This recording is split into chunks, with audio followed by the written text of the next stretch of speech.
Now, we're not covering all of the news. We have friends for that, including Ken Rosenthal, who tweeted this out.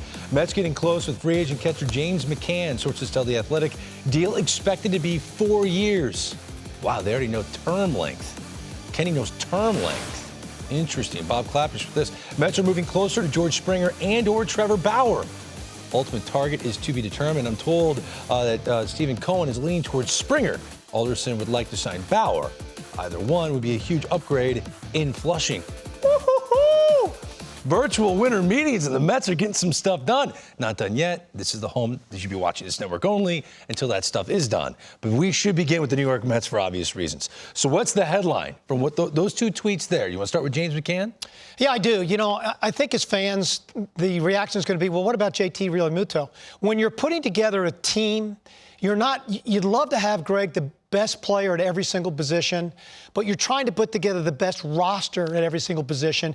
And in the Mets case, you want to win, certainly in 2021, but you want to create enough flexibility as you go on so you can continue to sign more players, trade for more players, sign your own internal players. So you've got to make difficult choices.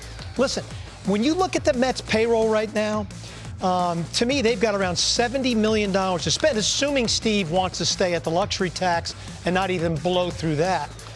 You could take these numbers. I have no idea what these players are going to sign for or the length of their contracts, but you can take it and splice it up any way you want. The bottom line is they got a chance to really add some impactful players to this club and not box their payroll moving forward in future years. I'm a big Jim McCann fan. I think it takes longer for catchers to figure it out. His last 2 years, to me, he's been as good as any of the other catchers, not named JT Realmuto, in the game. And you look at his numbers here, I think the guy has really clicked offensively. He's figured some things out. He's made some swing changes. His framing's got better. His entire game has gotten better.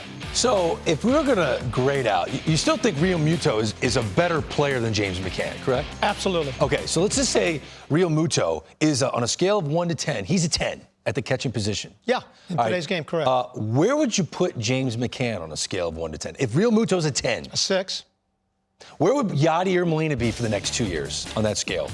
A 4. Wow. So he is by far the second best catcher available.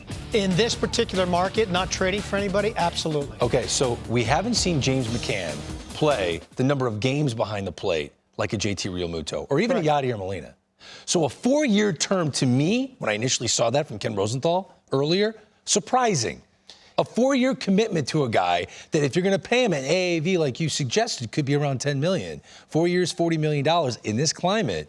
I'm expecting to see him behind the plate at least 125 times. Yeah, I think those days are gone. I think every regular catcher, I even think JT can't catch as many games as he's caught in the past. I don't think he's going to fulfill any contract commitment if he catches 125 to 140 games. I think the best catching combinations of the game anymore is that, 100, 62, 90, 72 type mix. That's when you're going to keep your catchers healthiest and most productive.